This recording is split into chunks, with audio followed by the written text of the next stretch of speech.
Really good. Uh, Welcome everybody to the Straxferno course.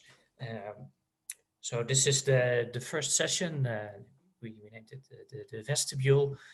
Since it's a bit of an unusual session, we won't really cover many Strax internals here. We'll mostly cover just using Strax. So we'll go through some topics that were covered before, but this is just a chance to get everybody on the same page. And for, I'll get back to the sort of structure of the course in a moment, but let me just say up front that if you have any questions at any time, just interrupt. We've got plenty of time, and I really hope this to be just an informal session where we help each other understand this software a little better. Okay, so right, so the Straxferno course. You've probably seen the wiki note announcing it. So this is just a course with the aim of training some expert analysts and developers. We've already done several tutorials just for all analysts who want to make plots with this software, but we will also need people who know things better, who know some of the details, who can help others when they run into trouble. And that's really a thing that we hope to do with this course. We can also have people who can maybe act later as, for example, the maintainers of Strax or maintainers of Straxen. It can be great help if you want to be some kind of subgroup leader or analysis coordinator to know this software inside and out, because it is our main analysis framework, and we will be working with it for better or for worse for the better part of the next 5 years. Also, especially this training of new maintainers is relevant because, as most of you know, I will be leaving Xenon in this summer. So we'll need to identify a few people who can act as maintainers and developers of Strax for the next year.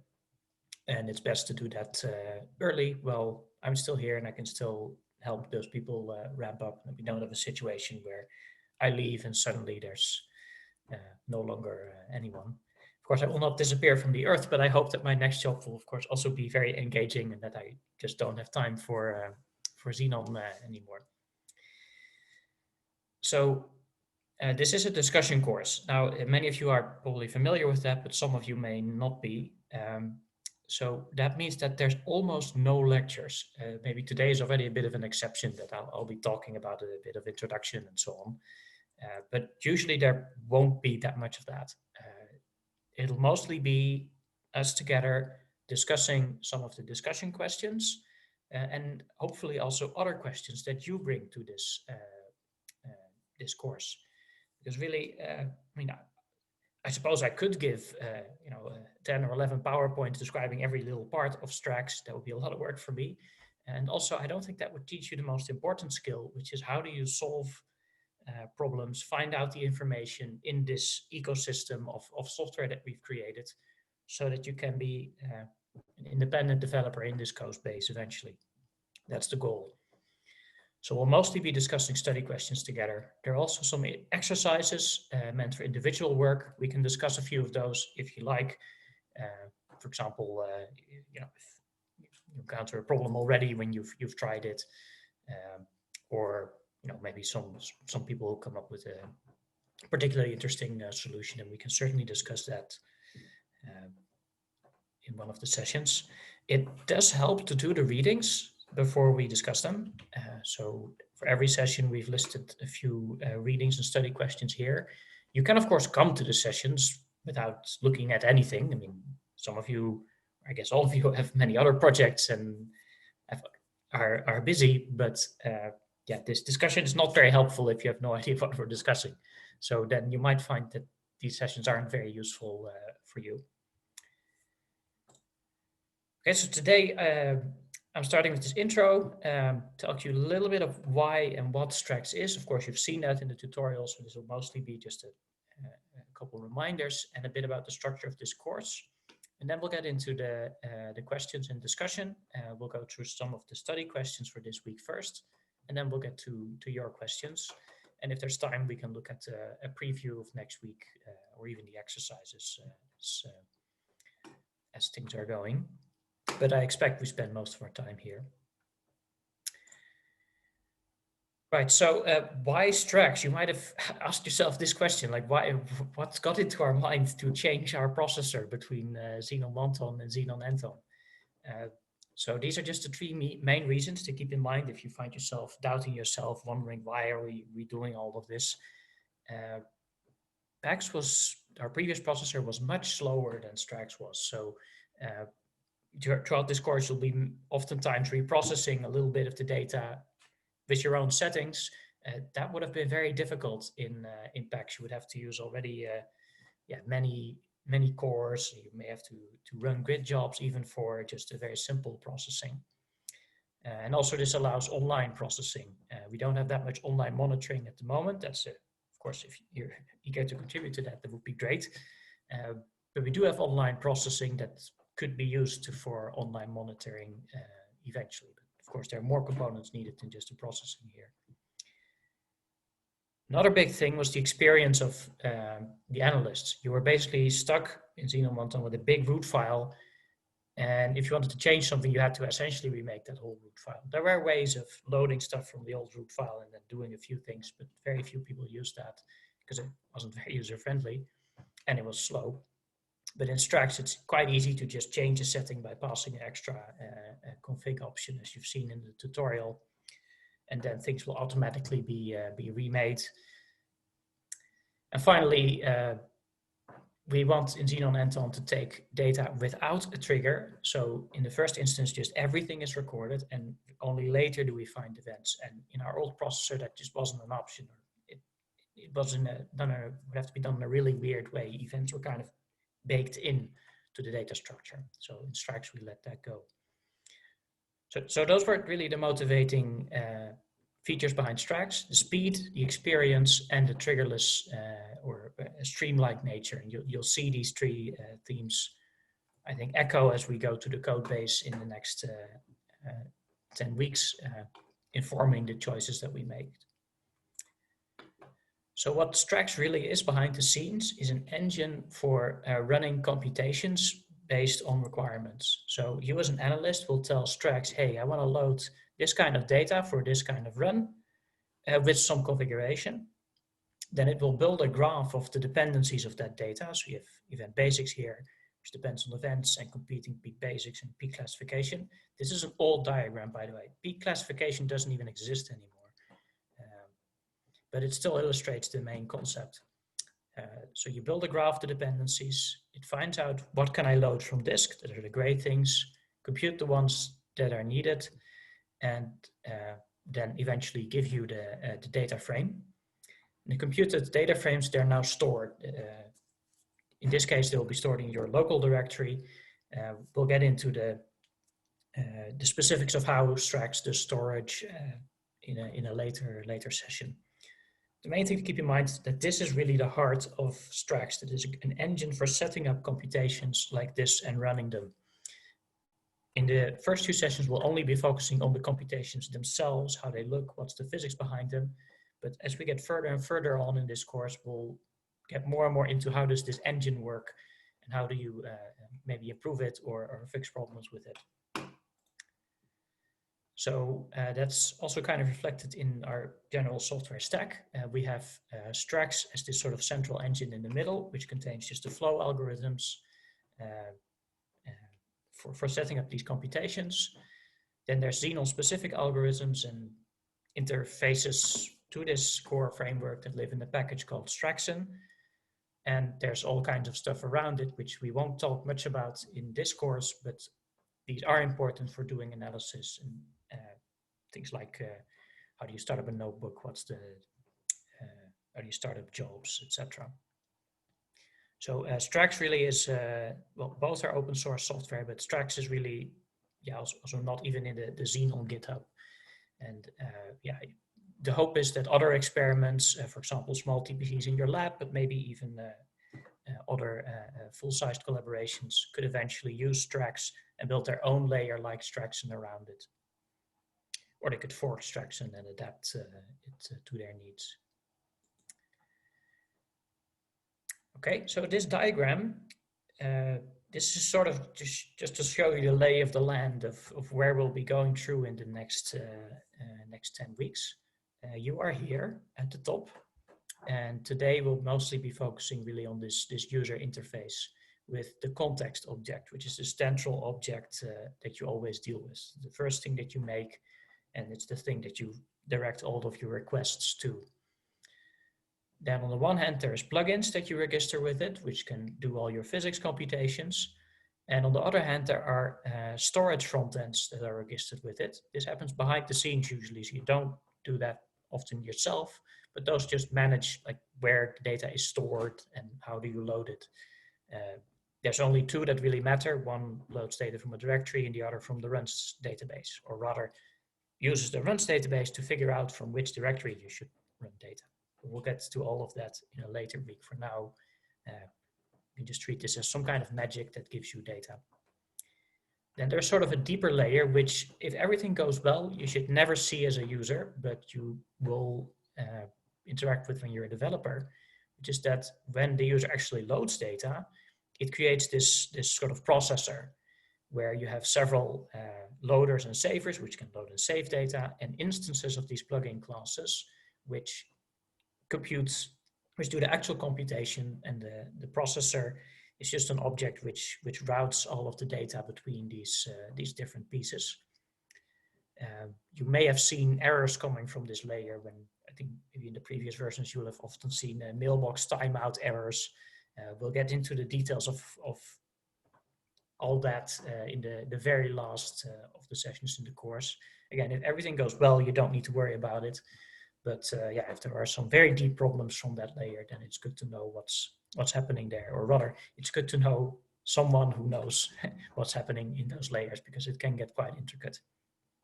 Most of the time, these things should be hidden behind the context, and the user can just interact with it and don't worry about the stuff that's going on over here. So this is how this maps onto the structure of the course. So we are today here in the user interface section.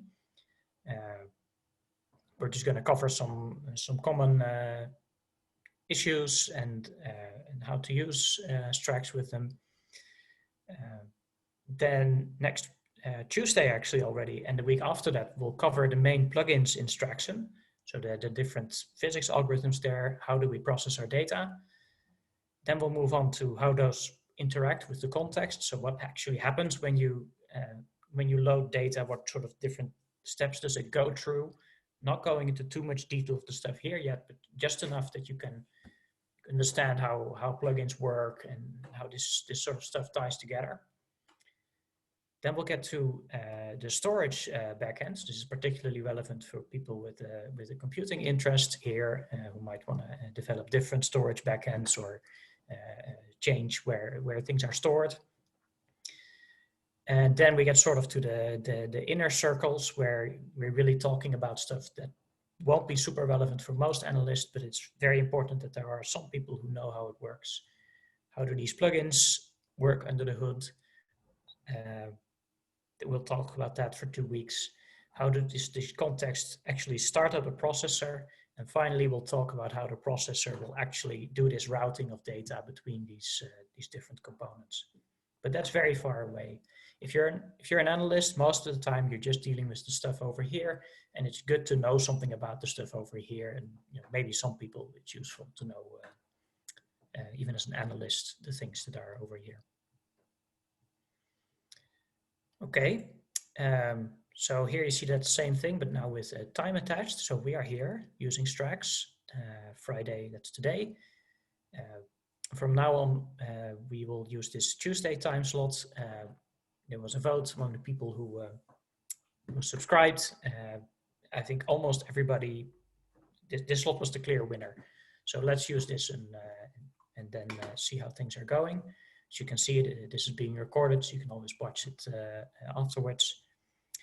So these first 3 sessions are really also relevant for analysts who want to know a bit more. And then as we get to these last sessions, I really hope they will be totally irrelevant for analysts, because that means that the stuff is working well and you don't need to dig into there.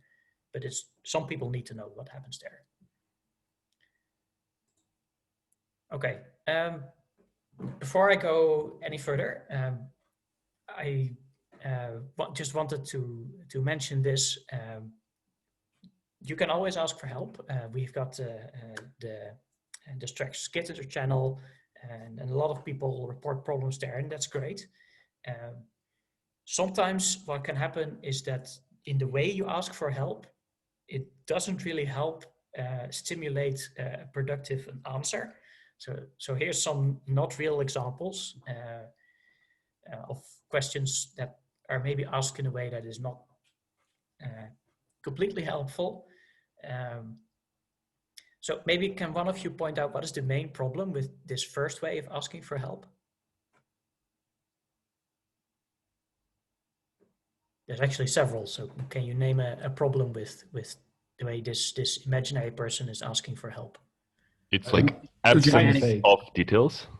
Absence of details. Yes, that's an important one. So what kind of details are helpful? What were you doing? Yeah. Yeah, what you're doing, exactly. So the code you're running. Where you're running. Where you're running, exactly. Your environment, your versions. What other things? What do you want? Yeah, what do you want to happen? Very good. What have you tried already? What have you tried already? Yeah, all good questions. What kind of error you're getting would be another one. But there's one, I think, maybe even bigger problem in this question. Your name? Yes, the biggest problem is you're asking me. I'm always the wrong person to ask. Anybody is always the wrong person to ask. Because if you're asking me, then not only is there only one person that can help you, because you've only sent it to one person, but there's only one person that benefits from your solution. So if everybody asked me for all their problems, we'll never learn that much as a group. So if you want to ask for help like a pro, what about reproducibility? I expected to hear that word, because reproducibility. Whoever reads this, like, what is this? This is a recipe for somebody else trying to reproduce your errors such that they can help you. So if you don't actually have enough info to reproduce it, then they can't help you. Yeah, it's like a recipe for reproduction. Yeah, that's sort of a guiding principle you can try to keep in mind for like what kind of details matter, because that's often the first thing that someone will do when there is unless there's like an immediate suggestion, is they will try to reproduce your problem, and then you can try to debug it locally. So we've got a lot of resources. Analysis guide is the place to start. You can also look at the page of this course with things. Lots of resources linked there. We've got Gitter where you can search. Search function isn't great, but it's there. So certainly if you experience some weird issue that suddenly appeared, often there's a message on Gitter saying, oh yeah, there's a big problem with DALI or the runs-db or anything. Then you kind of know what the problem is.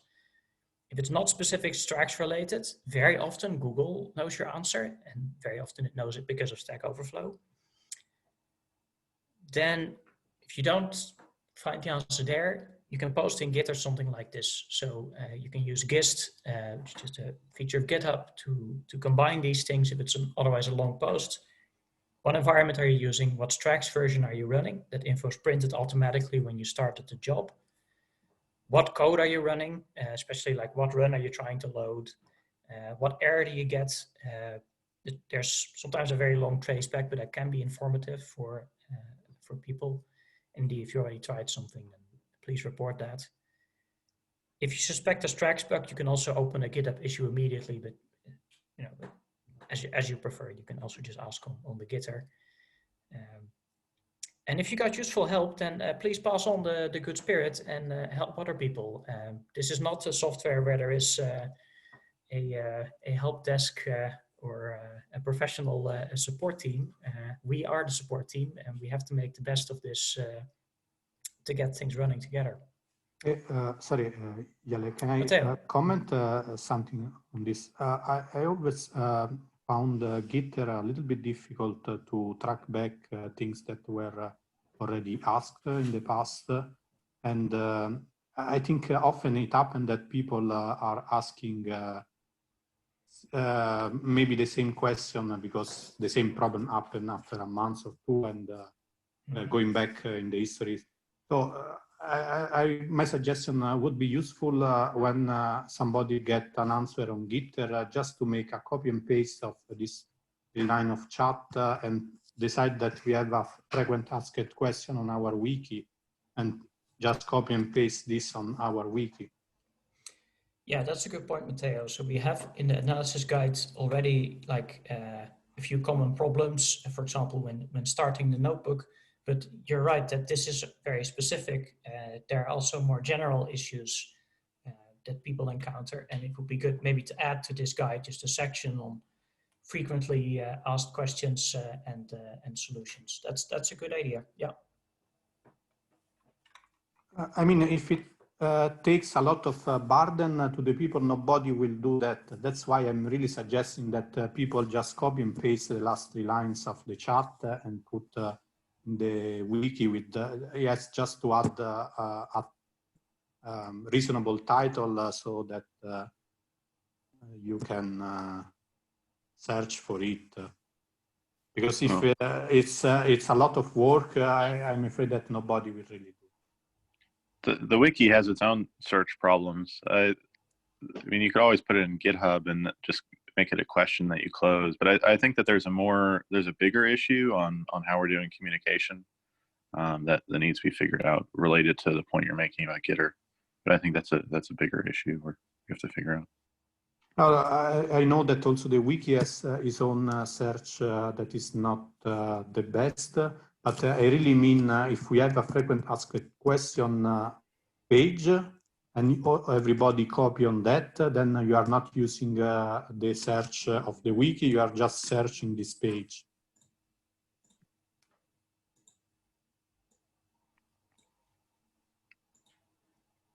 Okay, yeah. Thanks. Maybe you should post it in computing at some point. We can chat about how best to maintain this stuff.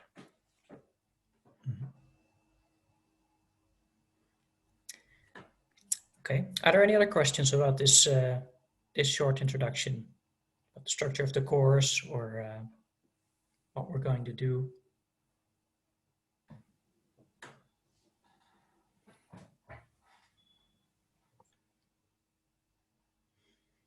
Maybe one thing I forgot to add, it is completely fine if at some point you decide this is no longer useful for me, right? I mean, this is sort of intended with the way it's set up, that in the beginning, this is useful for almost everybody, and near the end, it should only be useful to maybe a handful or maybe 20 people at most, if everybody's interested, but I maybe not even that. So that's completely fine. It was already indicated on the sign-up form. But of course, feel free to stay if you think this is useful. Any questions?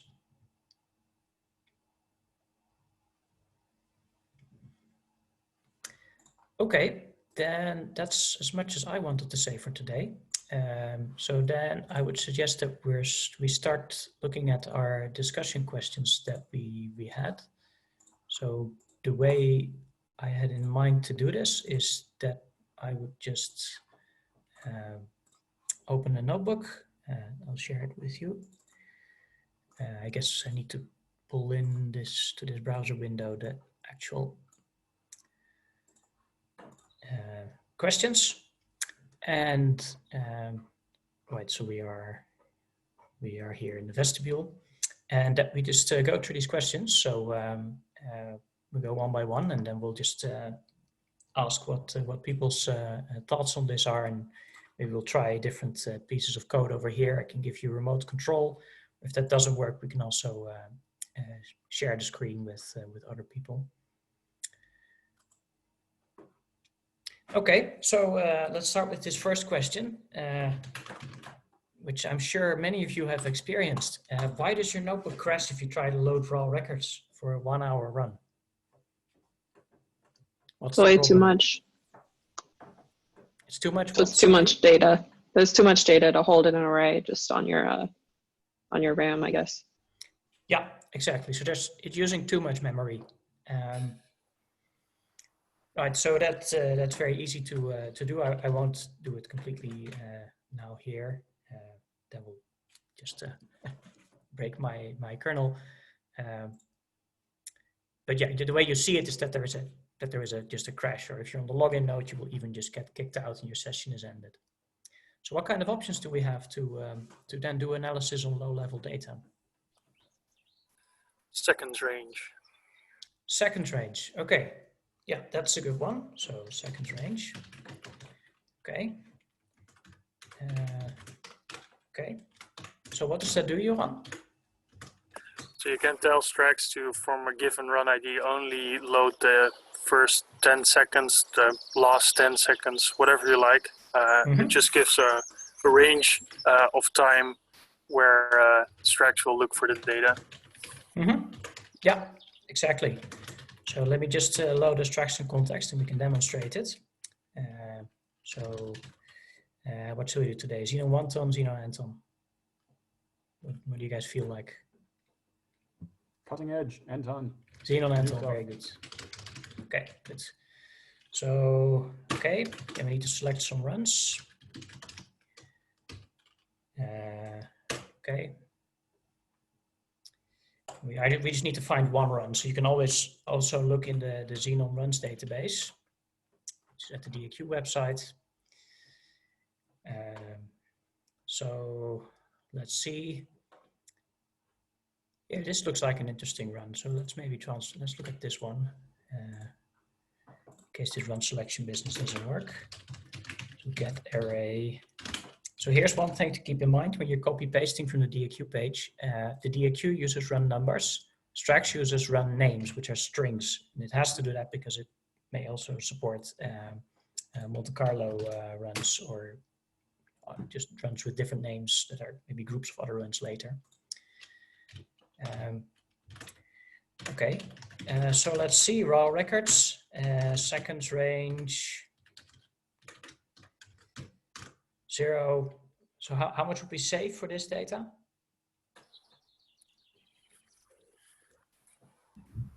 Like 2 seconds. 2 seconds, okay. Now, in case you're worried about this, there's this function called size MB. Let me just store this on the run ID, so I won't have to always do this. It will tell you the size in megabytes of this data. Now, this wasn't apparently a very good data because it's not available. So let me try an earlier run. Right, so the other one hasn't been transferred yet, but in this case, you see that it is 116 gigabytes. So yeah, that's not, yeah, go ahead. I have a question. Can we also ask to Strax the size given some selection, or? No, you cannot.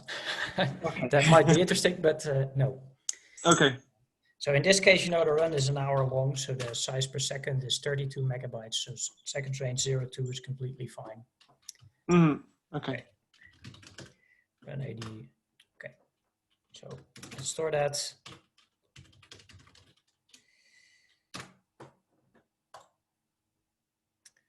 Maybe to add, can you hear me? Daniel, go ahead. Check is the metadata, because there you have the chunk size in seconds and the number of bytes per chunk, which might be more handy.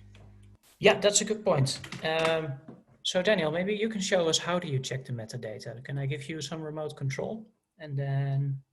Well, would you like to just, because otherwise I have to also load some run and stuff like that. Okay, no, I just meant if I give you remote control over my screen, then you can, okay. Can type here.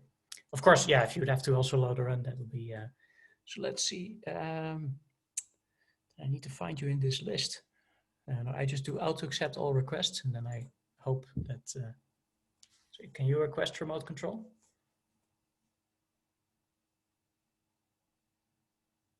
Where do I do that? On the view option. Yeah, that's it. Waiting for Daniel Wens to control your screen. Yeah, great. Yeah, now you have complete control.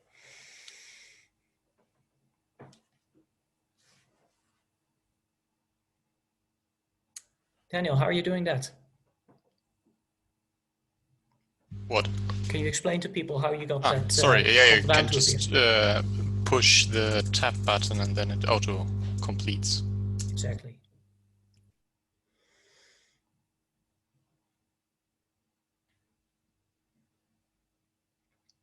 Yeah, so now you're loading the metadata. And as you can see, it's a dictionary where you have here as a first keyword the chunks, which is a list of all chunks. And then you can see here you have the n bytes per chunk. And then I think you have to compute the time by first, where is it now? Last time, first time and last time, then you can compute the number in seconds. And so you get it a bit more handy. Yeah, exactly. So Thanks. this is actually what Strax is doing under the hood for size MB. Maybe I can just show you, we can try to get the source code of this guy. I hope this will work. I don't forget how many question marks we needed, but yeah, here we go. So this is all that size MB does. So it does get meta, as Daniel just showed you. And then it just runs a sum of n bytes over the different chunks and divides it by 1,000,000. So that's all size MB does. But yeah, this contains all of the data, and here start and end is the start and end of the chunk. So this thing is quite long. There is also other information in there, like what compressor was just used. Out of curiosity, where is this first and last? What refer to?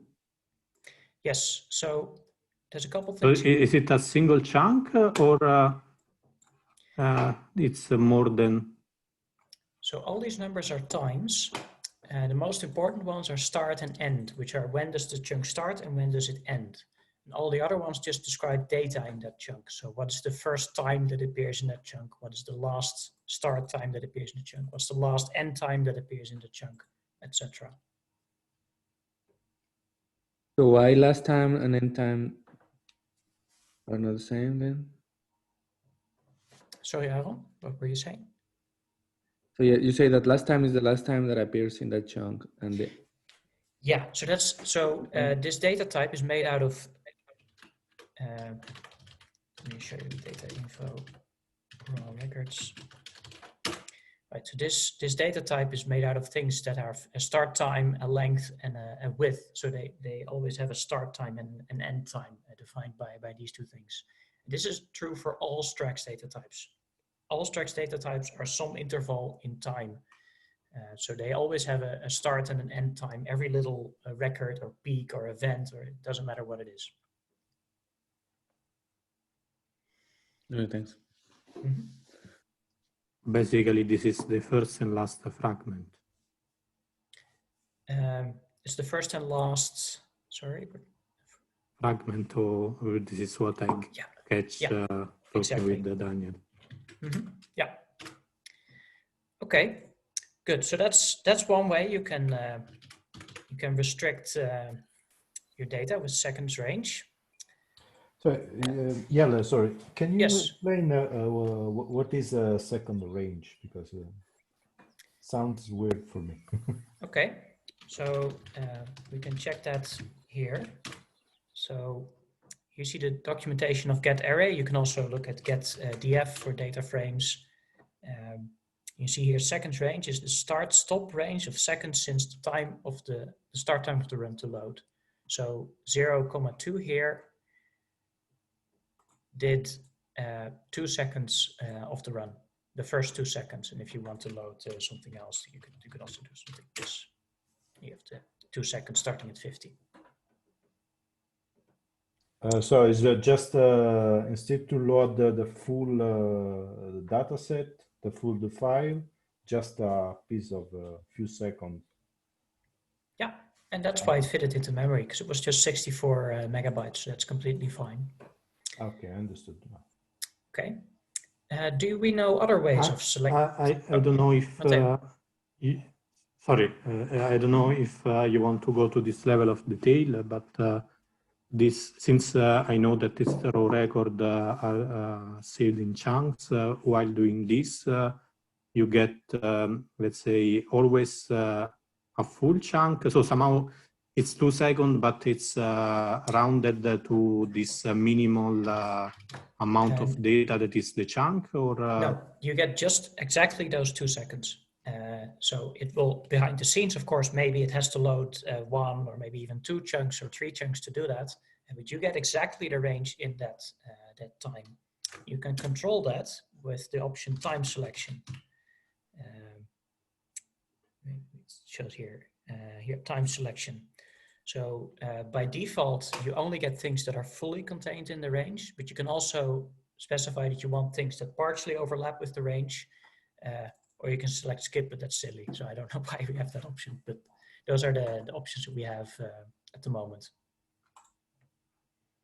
And we'll come back to that time selections in a later session, I think session 3 or 4. Okay, thanks. Okay, so do you guys know other ways that you could do low-level analysis? Because this is only on like the first 2 seconds. What if I want to know, I don't know, the insert. What if I want to know, say, the total number of records in the entire run, or the area of them? What kinds of other tricks can we do? Joran raised his hand, so maybe he wants to say something. Joran, go ahead. Oh, yeah, but that's maybe a question for after we discuss this answer. Okay, that's fine too. So what are other ways we can select data? Or work with this RAM limitation? Peter. Get iter.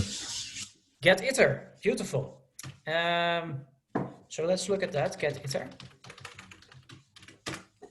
Okay. So get iter is a bit different than the other ones. The other ones like get array and get data frame you can just call, but get iter is something that gives you an iterator. So the way you would call that is with a for loop.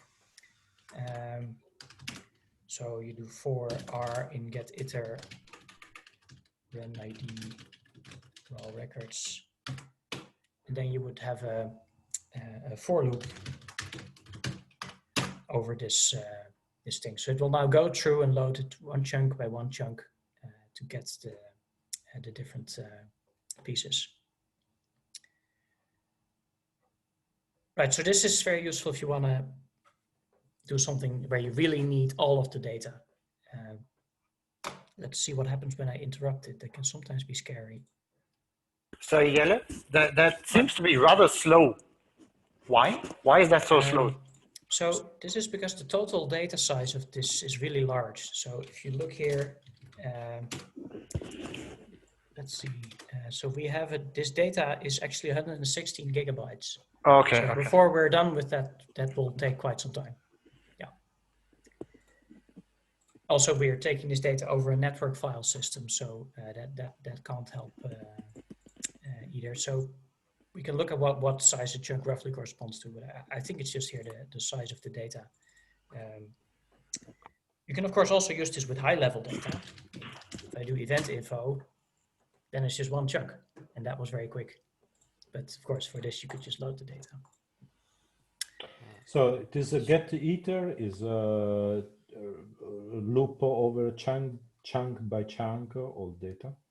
Understood well? Exactly. Yes. Okay. So Peter, you've used this before, I guess, right? I never actually used it, but I came across it a few times. Okay, okay. I never actually did anything with it. Okay. Yeah, I was thinking maybe it was the Waveform simulator. There was some use case. I've gotten some use out of get iter if you have to load all the raw records in a run, or at least do some processing on every single record. Mm-hmm. Yeah. No, then get iter can be quite useful for you. So okay. It's basically the way in which you can design an algorithm that has to go through each chunk and produce something else. Yes. So actually get iter is what's used by get array under the hood. And now you're just calling it directly. Okay, so that's another way. Do we have more options of dealing with the memory limitation? Selection string. Selection string, okay. So who wants to give a demo with a selection string to maybe select all of the data in channel 0? You can just remote control my screen And then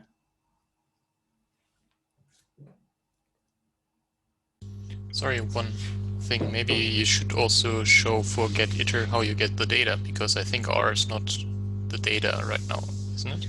Ah, you are right, Daniel. This is a good point. Yeah, because it used to be the whole data, but it actually isn't anymore. What R is now is this rather odd object, a Strax chunk. So that was changed actually rather recently. So if you want to get to the actual data, you do .data, and now you get a whole NumPy array where you have the whole things with, I guess there's no channel. Is there no channel? I would have expected some channel. Oh, if this is event info. Okay, I thought we were in raw records. Okay, good. Let's interrupt this. Right, so here you have a channel. You can do all kinds of things with this.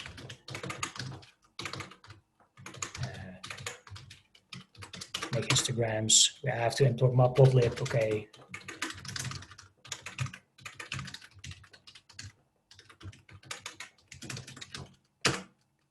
Okay, you get the point. You can. This is the data that you can work with. There's other things you can do with this Strax chunk object. You don't usually need it, but start and end give you the start and end time of the chunks. There's a couple more attributes to this thing, like concatenate, duration, but don't worry about them. This is already getting pretty low level, but yeah, it's a good point, Daniel. Thanks. Sorry, I have also a question yeah. To the get iter. Could you also pass it an array of run names, and would it then loop over all the content of the array in the chunks, or how would it? It's a good point. You can do that for get array, but not for get iter. We should probably enable that, but one way you can do it is just to add another here in runs, and then yeah, sure, of course, work like that. But you're right. That could be a useful feature to add. Then you don't have to write this for loop.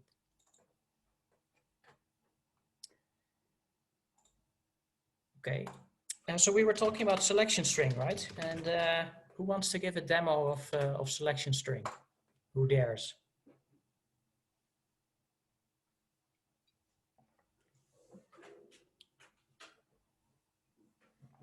But I told you I wasn't going to tell you everything, so. I suppose I can do it. Okay, Daryl, go for it. Oh. So selection string, you just pass a string in, usually use it to select just a single channel. It does not do more than one channel. It will throw an error. So if you do, it does not like my keyboard input. This is not working. You have a German keyboard layout, or? No, it's not using, no, it's just incredibly slow. Oh, okay. I'll connect my cable. That helps. No, this is just, I have bad internet. Okay, yeah, then my cable even doesn't help. So for the format for selection string, you pass it in some Boolean expression that it can evaluate. So in this case, I think we should look at PMT 141 because it's delinquent, as opposed to PMT 0, which is not delinquent. So then you would do R context, you call st dot raw records. Go on, internet. I'm waiting for it to do something. Let's see, I think I can give you a hand here. Oh, now we both tried to do it. Okay, so go ahead, Daryl. Sorry. Selection string. Okay, let's see how good my blind typing is.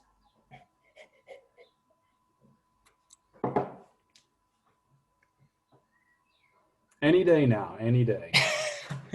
Okay.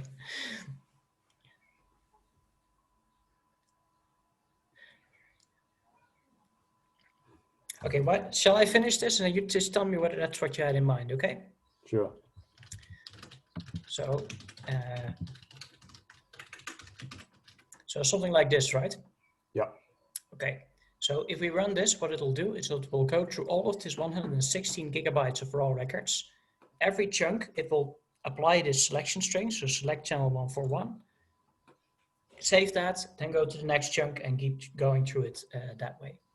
So my guess is if we run this, not only will it take a long time, but it will also still produce quite a bit of data because that PNT is actually maybe problematic. So I'm actually going to combine this with seconds range to make it go quicker.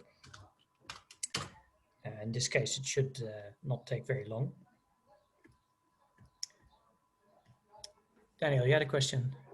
Not a question, more comment. Can we maybe add also, instead of seconds range, like a get chunk or something like that? That we ask for a specific chunk?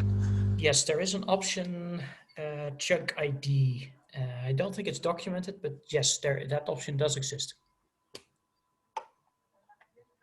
I'm not sure why this is taking a long time though. Maybe it worked for just 1 second for me. Sorry, you said it took 1 second for you, Sophia? Yeah, I think a minute might be too long. I don't know what's going on with 141, okay. But. Okay. I mean, I selected 141 because it crashed the DAQ yesterday. Okay. Channel by itself brought the whole thing down. Okay, let's try to see what's going on. Fortunately, I'm running on the login node, so I can easily. No, I think I lost my connection to the login node. That's the problem. Okay, let me just remake it.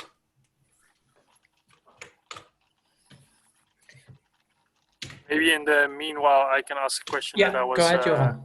So probably you have thought about it, but is it very hard to make a cap on how much data you can actually load with getArray or getDF? Because I think that is where most problems will occur for most analysts. Yeah, that's a good point, Johan. That would be a good thing to add, that if your thing goes above some threshold, it will first give you an error and say, hey, do you really want this? Yeah. All right, I'll just make an issue on GitHub. Yeah. We already have that in one of our software packages, right? It's the what do we call that thing again? MicroStrax, that was it. Yeah. It's just a small web server that can give you Strax data. And what we're doing, raw records. Okay, raw records.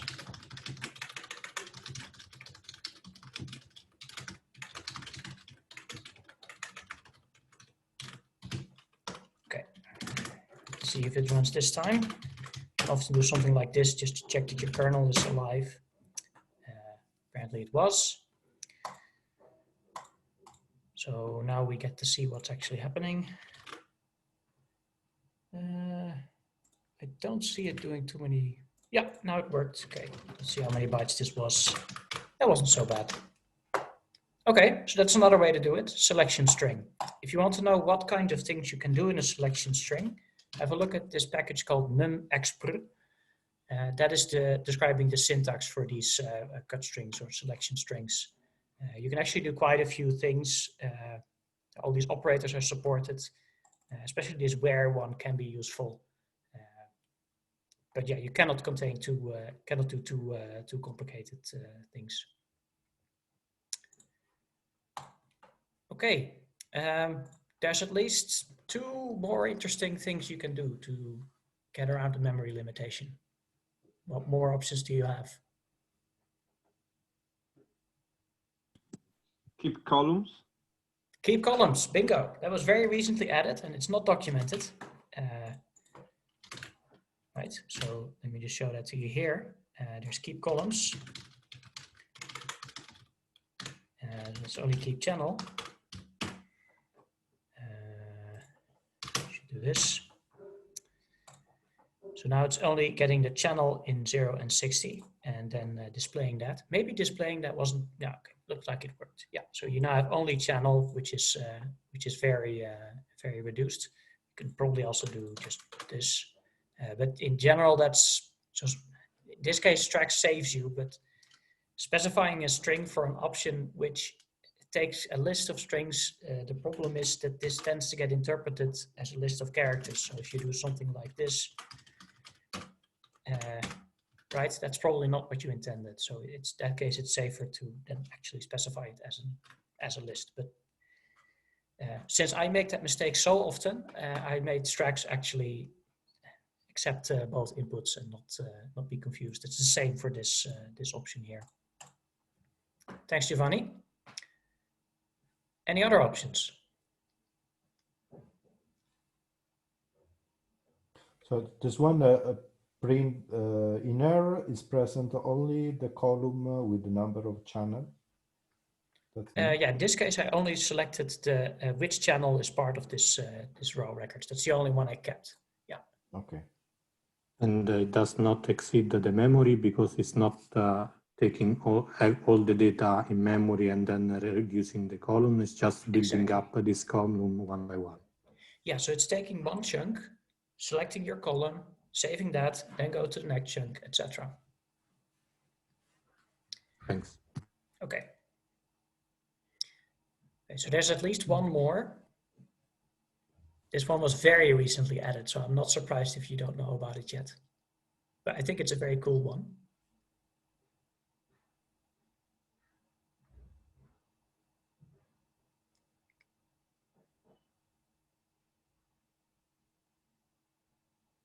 Daniel, do you want to enlighten the people?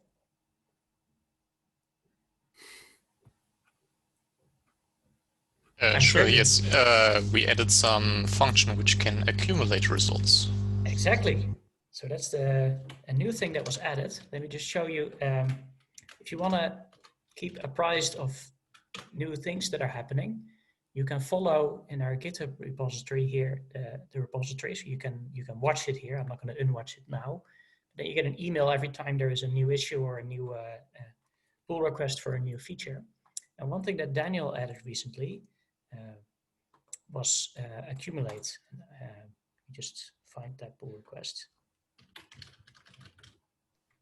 So I guess Daniel, I should let you describe what this does. So the basic idea was that sometimes it can be very handy if you simply accumulate results. For example, if you want to compute the average baseline of a run, or if you want to count the number of hits somewhere or the number of lone hits. And so you don't have to read everything into memory. And with this little helper, you can accumulate results. Mm-hmm. Yeah. So it's kind of like getIter, but you can specify a function or don't specify a function. It will automatically sum things for you. So here's an example. Let me use raw records. And I'm going to use seconds range again, just because I don't want it to take forever. So you can do accumulate, and as usual, specify a run and a data type. And you can do more things like a second range and selection string, but you don't have to. And this will you will get a dictionary back with some accumulated results. So it always contains this number of rows, and it has accumulated here, for example, here the sum over channel, which is silly, of course. Why would you sum over the channel number? But you can do that. Here the sum over pulse length, that's a bit more useful. And it's actually summed over the data as well. So I can look at this data. Right, so this is a very rough average pulse shape. You can see it tails off here due to zero padding. You'll have seen that if you went through the pulse analysis tutorial. Let me just limit it for now. Then I probably, I can do that more easily like this. I guess not. Oh yeah, of course this is not an. Right, so it has actually summed over the data and come up with an average pulse shape. There's a couple more ways you can use it. You can specify a function. For example, if you have a histogram, you can specify the function to add to that histogram. So then when you run it, it will fill the histogram for you and you can plot it. So this can be useful. Yeah, for example, here you make a 2D histogram of how high are lone hits in different PMTs. Here's another example for a 1D histogram, and then just plots the rate on different PMTs. You can even do some approximate computations with it, but yeah, this is getting quite advanced already. So I think that covers the ways you can get around the memory limitation. There may be one other option, which is to request more memory. If you really need it, that you can sometimes do. There are ways, for example, Start Jupyter, which you use to start your jobs, has an argument for requesting more memory. But yeah, I hope with these things you won't have to resort to those very frequently. Okay, questions on this? There was a question on the chat. I don't know why it was not. Right. Okay, I can't really see the chat from. Here, I can ask. I was just trying not to interrupt you. I missed this. What is record_I=0 doing? Records_I=0. The selection option. Yeah. Yes, that's a good point. So if you look at this record, so let me just get the full data again. Let's go back to where we had seconds range. Here. Right. So you see here that there is this record I field. So that's the fragment number in the pulse. So in Strax, all the data is always fixed length. That is, in fact, one of the main reasons why it's fast. And modern CPUs are very good at that. So, but our pulses from the digitizers are, of course, not fixed length. Sometimes they are longer, and most of the times they're actually, for dark rate at least, within a certain count.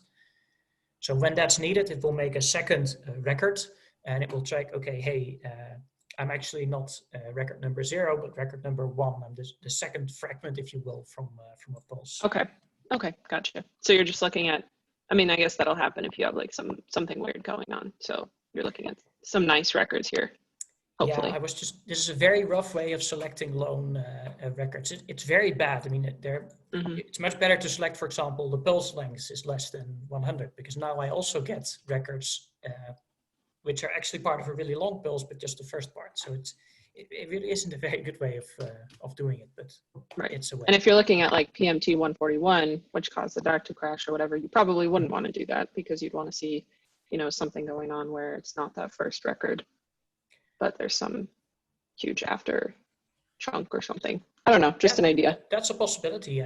That's one way you can crash the DAQ, but another way is just making just a barrage of very short pulses, and then they will have I see. But yeah. Okay. All right. Thank you for answering the question. Sure. The barrage of short pulses is actually what happened. 141 decided it was going to trigger about 8 kilohertz, which obviously said, I mean, we can't pull data off the digitizers that quickly. And then it happened on one of the problem digitizers. So for instance, if you're looking at S2-like waveforms, which obviously we won't have for a bit, because the S2 tends to be much longer, typically we have the records are a shade over 1 microsecond in length. S2s tend to last for much longer than this. So any S2 waveforms, especially if you're close to the actual light source, then you'll typically see 3, 4, maybe 5 or 6 records coming out of a single pulse. Right. But for your typical dark data or your smaller S1s, they'll be fully contained in one record. Gotcha. Okay, thank you. Okay. I would suggest we move on to our second question, since we have 3 to go through. But if there's more questions on this, always feel free to. You can always ask in the Strax Gitter or in the analysis Gitter. Unless I'm missing some urgent question just on this.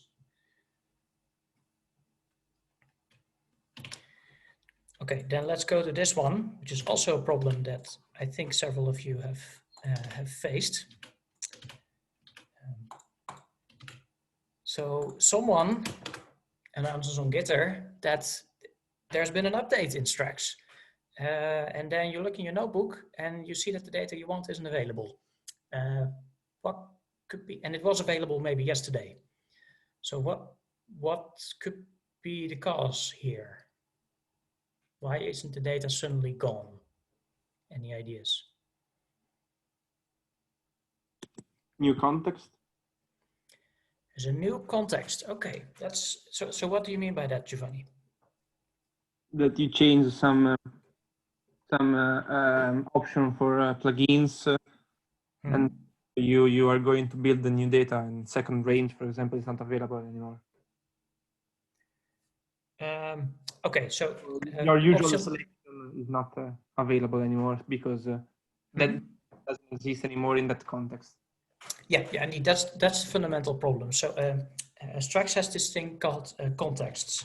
So you saw them over here in Straxen contexts, and here's a couple of contexts that are available. I don't know why. Here we go. So here there's demo, fake DIQ, Anton simulation, Xenon Anton DALI. That's one you could load. Xenon Anton online. That's one we're loading now. In principle, if there's a new one of these, that doesn't affect whether the data is available or not. The problem comes when these contexts, which specify what data you're supposed to load, change. So each of these contexts holds a configuration, right? Let's look at this. It will hold a configuration, right? It says here, this is the number of TPC PMTs. This is the gain model we're using. If we're going to change the gain model, then the data will just appear to not be there. Isn't that odd? Why is the data, does it look like it's no longer there when we change an option?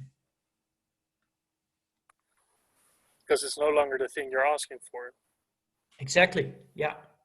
So in Strax, when you're asking for data, it may look like you're just typing get array, run ID, event info. Oh, let's not do event info. Let's do peak basics, right? But actually what you're doing is you're requesting a whole lot of configuration options at the same time. So you can see that here if you show config of peak basics. Right, so this shows you all of the configuration options that are currently being applied to this data type. So you see some that are in here, and TPC PMTs will be in there somewhere.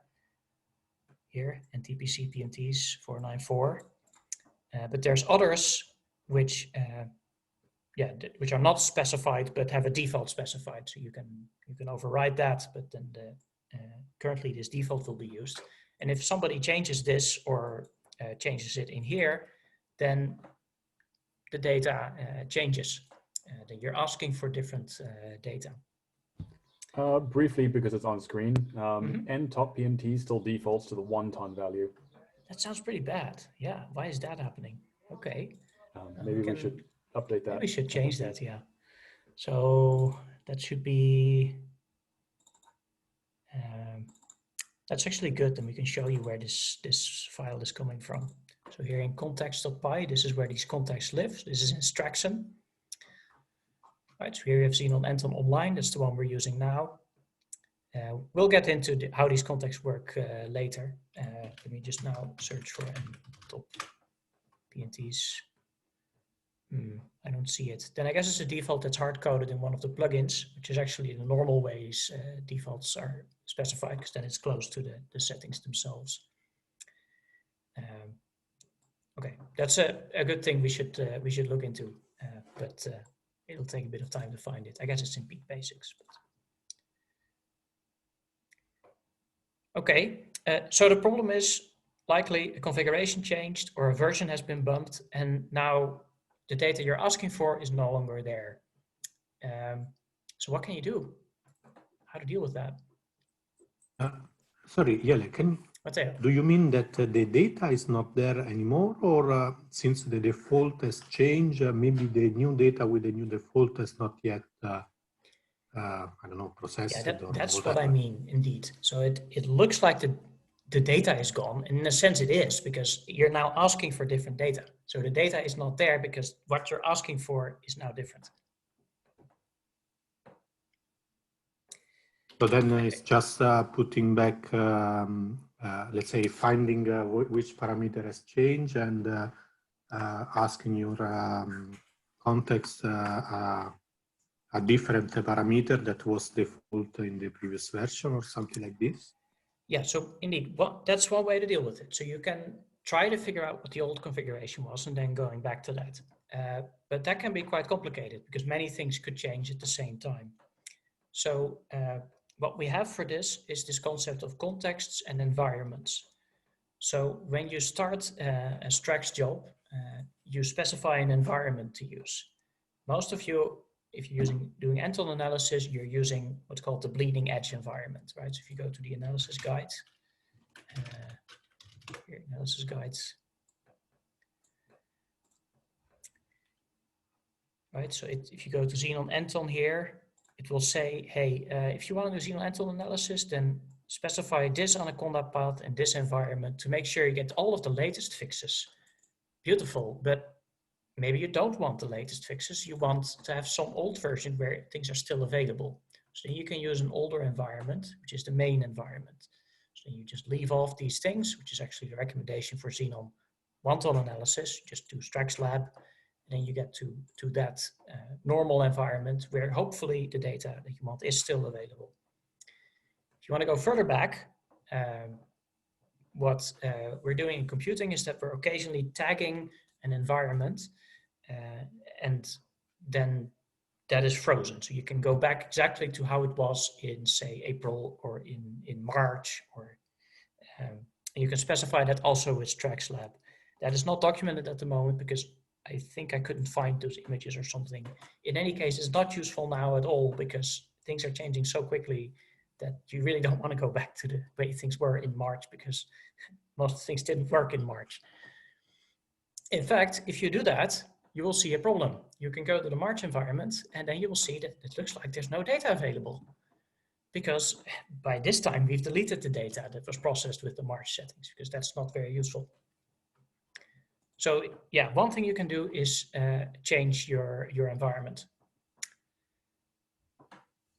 What other options do you have for accessing this data anyway, if it looks like it's not available? I have a question. Yeah, Giovanni. There is a way to know which environment you have to use, you need to use for certain data?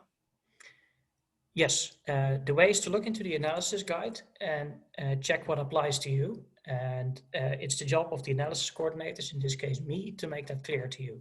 So which analysis uses which context, that should be clear to the analysts. Currently, yeah, go ahead. I was wondering if the metadata tells you something general about the environment, like, I don't know, there is something. If the metadata tells you something about the environment, what do you mean by that? No, I was just wondering if there is some variable saved on the metadata that on the JSON file, the last that recap all the configuration that tells you which environment. Okay. No, what we save is a complete representation of all the settings, right? So when we did get metadata above, let's go back to that. Here. That gave you, there's here a field called lineage. Where is it? Here. Lineage. So that tells you what algorithm was used and what version was used. In this case, the algorithm has multiple outputs, so we list only one of them, which happens to be raw records mu and veto.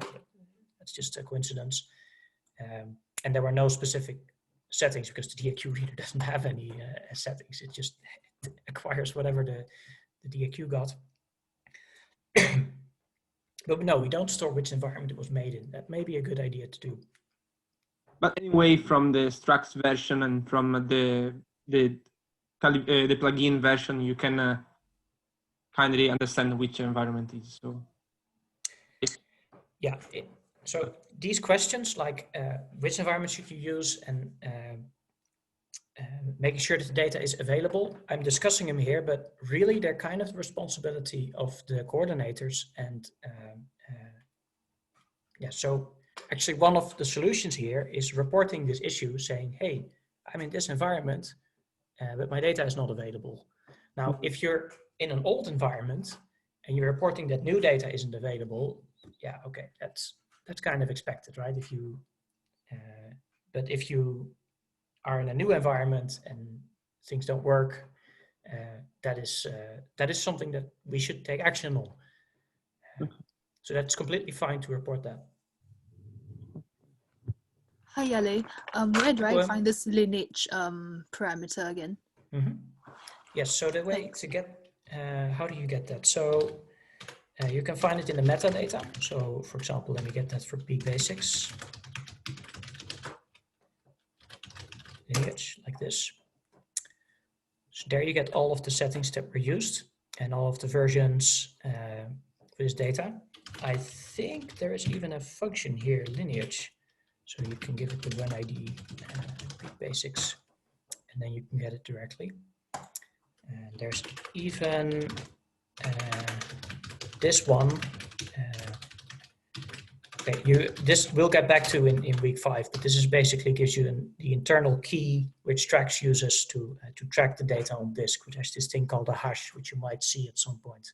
But this is really just a hash of this big dictionary, and this is how you get it. Which you get some water.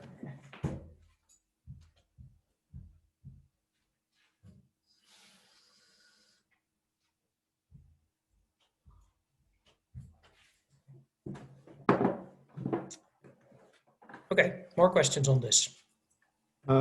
Maybe I have a question related, sorry, for the noise. In the meanwhile, I have to run with my charger, otherwise I will drop. Sure. So, for example, before I was using to print out the version of Ax, Lax, etc. In the first cell of my notebook and compare with the version that I was using yesterday. In this case, it seems that you have all these hash numbers that you have to compare, or this is, let's say, just 2 or 3 versions that you can compare, and then you can be on the safe side. So if you can load the data with Strax, you have exactly the same data you're asking for. So that's sort of the promise of this whole concept. So if you're in an environment, and especially if it is a frozen environment, there will eventually be frozen context for a specific paper. If you can load the data, it has the correct version. You won't be able to load it otherwise. There are options you can use, but they're not very polished. You can, of course, look at this lineage to see, hey, maybe what's going on. But in principle, you should not usually have to inspect this manually to figure out whether the version is correct, for example. That should be done automatically.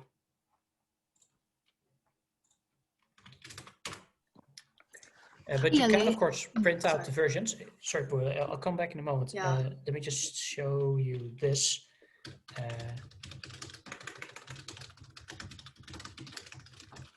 Right, so you can print out the versions.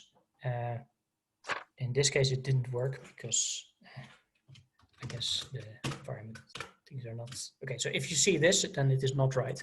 But this, it is usually printing out the versions, but for some reason it's going to the system Python. I have no idea why. Because my kernel is working, so apparently some of my environment variables aren't set up correctly or something. Anyway, we have this utility that prints versions, and if you start a job, this utility will run automatically. So you've probably seen this splash screen where you start a job and you get, hey, this is the Python you're running, this is Strax, this is Straxen. Then you'll see that. But somehow it doesn't work for me now. I don't know why. Pua, you had a question. Oh yeah, as in like, I saw that there's a get meta and there's a get metadata. Are they the same thing? Yes, exactly the same. Yeah, that's just an alias.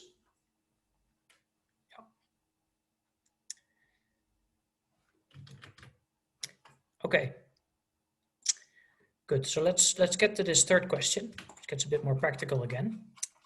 So maybe this is a problem that you've seen.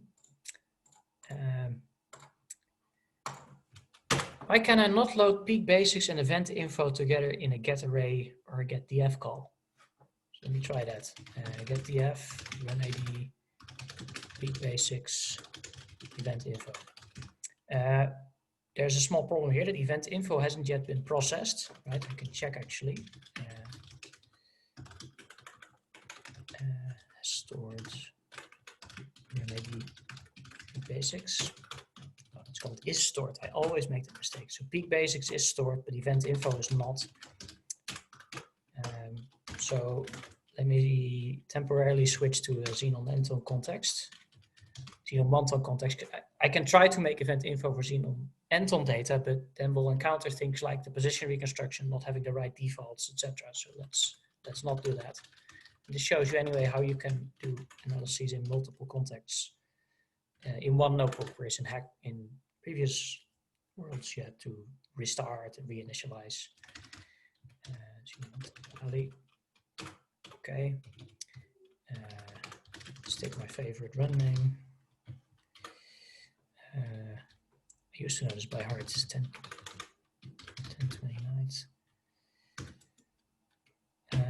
I forgot. What was this beautiful small run called? That's the one. Okay. Now, come on. So this has event info, so I can actually load it. Okay. So if I do this, I get an error. So what's the problem here?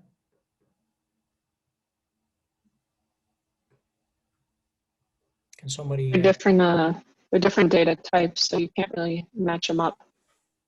Yeah, the problem is you can't match them up, indeed.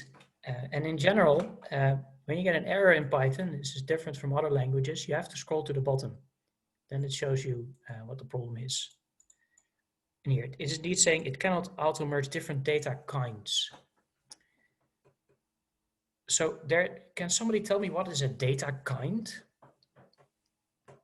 How is it different from a data type?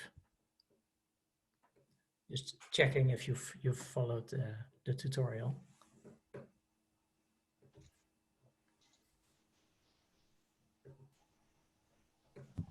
I mean, a data kind is a bit more of a philosophical idea of different things where it actually makes sense to put them into one sort of grouping. Mm-hmm.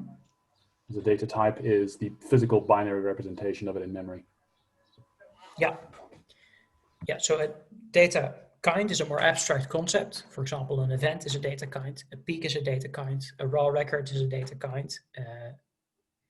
Data types are specific columns of that data kind. So you can have peak basics gives you basic properties of peaks, peak positions gives you positions of peaks, event info gives you info of the event. But this one row corresponds to the same object. It's an event or it's a peak.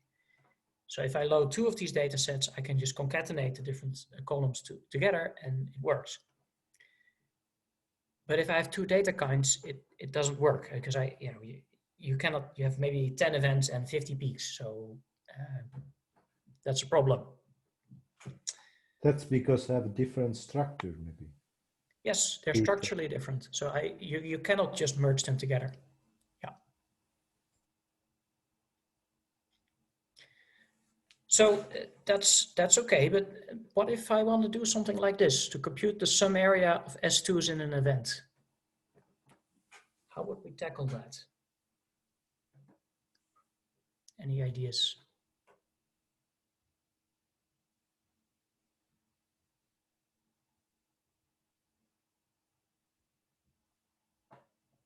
You would need some cross-reference between the two data structure. I have no idea. Yes. So ultimately, either you or some code that we've already written will have to do this kind of cross-referencing between the structures. That's right. Yes. So how can we do that, or maybe let some code do that for us? Time of the event. The time of the event, exactly. So what exactly would you do then? The start time of a peak, S2 peak. Mm-hmm. You can use as cross-reference between two containers, let's say, peak and event info. Yeah. So suppose I want to select all of the peaks in the first event. How would I do that? I should. Oh, sorry. Mm-hmm. All the peaks in the first event. Yes. Right? I should make a vector with all the start time for each peak. I don't know if possible. Okay. And then with the same vector, I'm looking for in the peak basic. Okay, so I can do peak basics and right, let me see the time. Okay. I could do this with keep columns, but this is such a short run that it's data not available. Why is peak basics not available? Oh, ST2? Because you're in the... Thank you. This is why it's great we have people watching. Yeah, okay. Okay, so here I have a vector of all of the peaks. Yeah, and I can get the same one for all of the events. Right, so... okay, and what were you suggesting, Francesco? Can you... So, okay, a lot of point. All the peak in the first event. Yes. All this. You should select maybe the first event in some way. Yes. Okay. So indeed, I think what you're suggesting is, hey, you start with the first event. Okay. So I can get that. Then I look up the start time. So that's time. I can look up the end time. Event and time. Then I go through all of these peaks and check if they're before or if they're after this time, but before this time. And now I have all of the peaks in the event. Right, that definitely works. As you can see, this would be quite a bit of work for doing this relatively common tasks. So Francesco is completely right. That is the way that it eventually happens. But there's several shortcuts that make it so you don't have to do this all manually. Nice. So who knows maybe one of these shortcuts?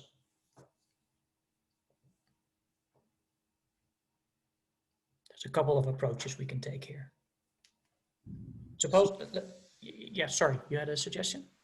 Seems like can write a loop plugin and look into a so for a certain event, you can loop all the peaks in this event, and first you classify all the peaks that belongs to S2, and yes. Yeah, so you can use a Strax plugin to do this for you. So let me find you an example of a loop plugin.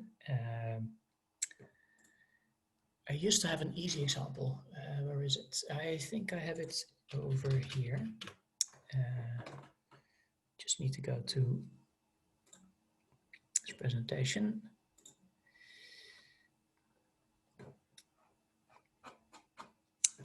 Right, so here's an example.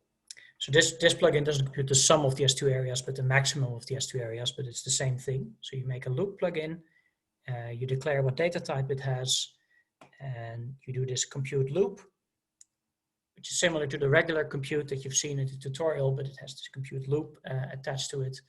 Then you can get one event at a time, you get several peaks, and it will, then you can just operate on them to select S2s, and either you can make the maximum area or you can sum up the results. Yeah, so you can definitely do this. Just make a plugin for this, and this is a very good idea if you want to do this, say, for 1,000 runs, or you want to do it many times. This will then just do it for you, save the result. So this is really the long-term solution, that you make a plugin to do it for you. So that definitely works, and that's also what I would recommend for the long term.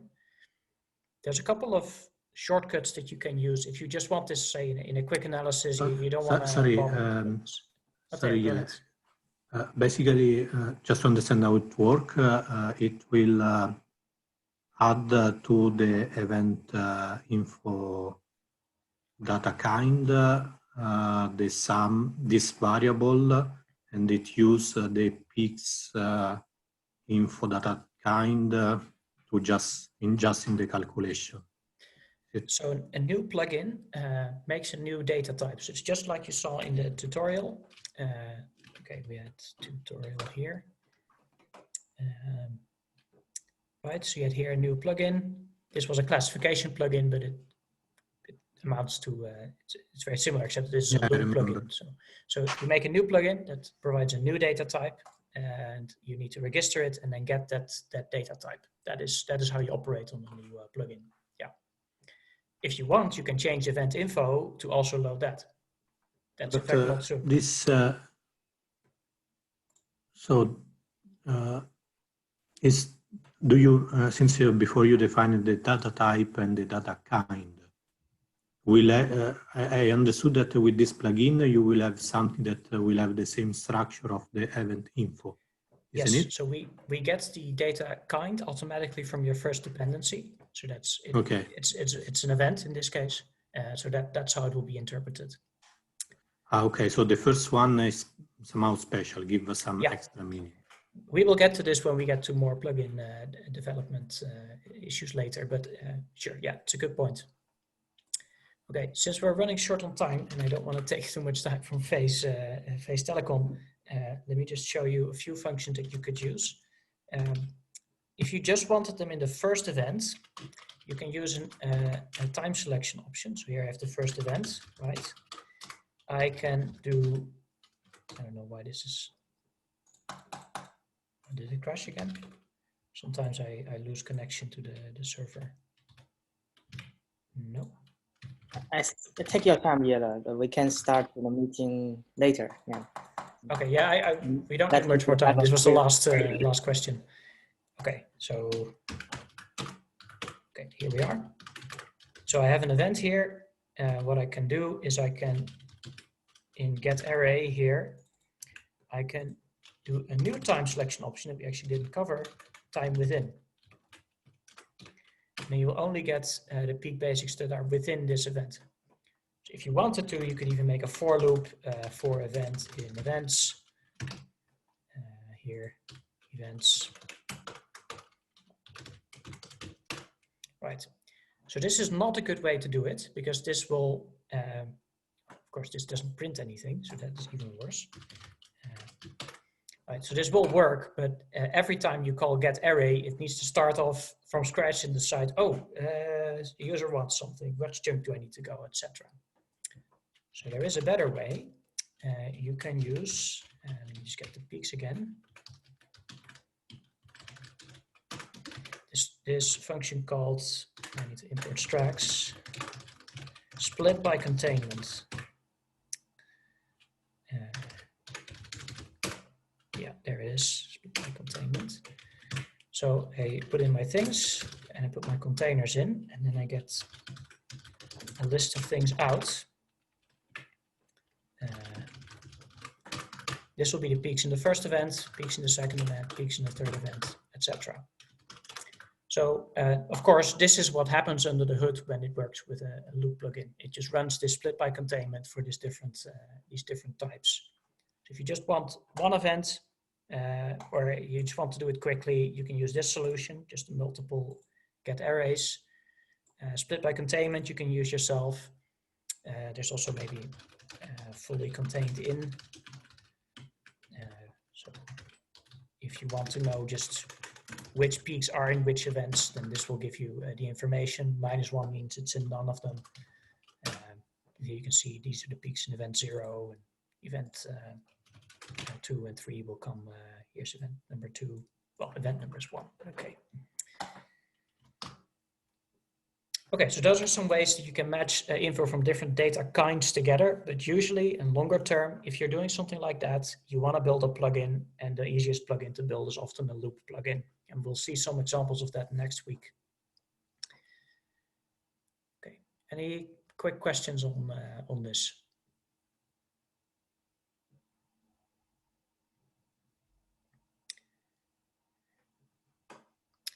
Okay, then let me just give you a brief preview of what we're going to discuss next week.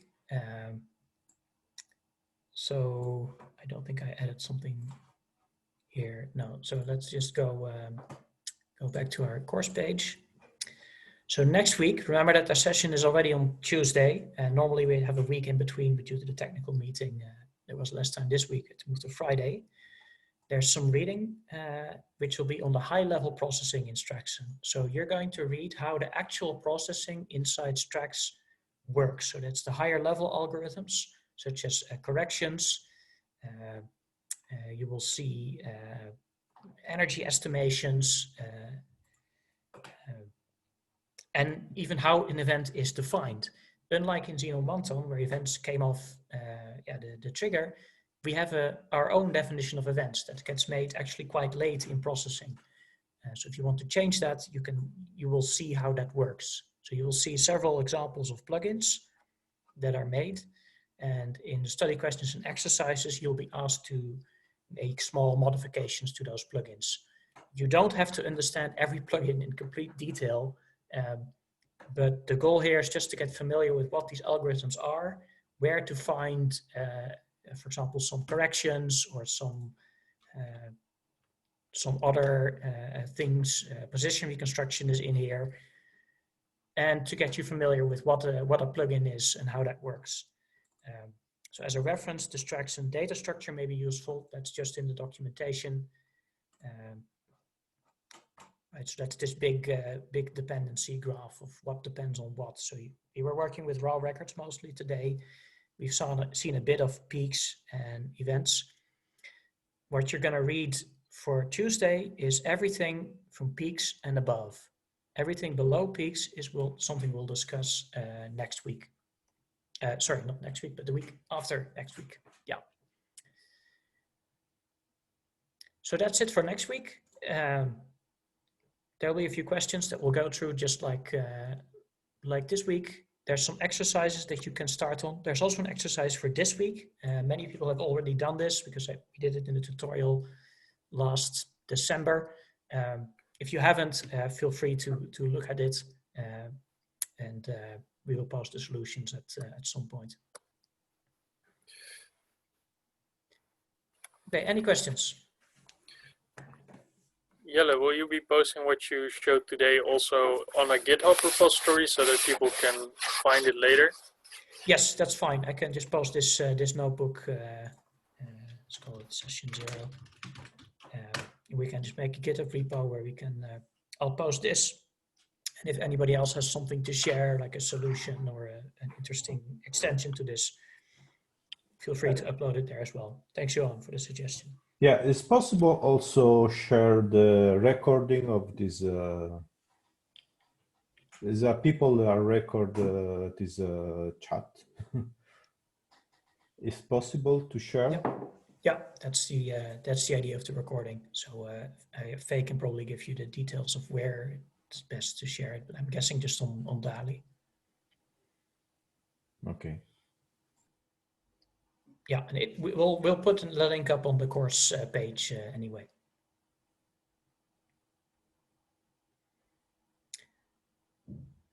Okay, anything else? Okay, then thanks everybody for their participation. Sorry, Faye, for going 5 minutes over. Then we'll go on to the Team C Telecom and see you guys on Tuesday for the next session of Straxferno. Thanks, Jelle. Nice workshop, Jelle. Thanks. Thank you, Jelle. Good job. Thank you. Thanks a lot. Ciao. Thank you. Bye. Bye. Bye. Bye.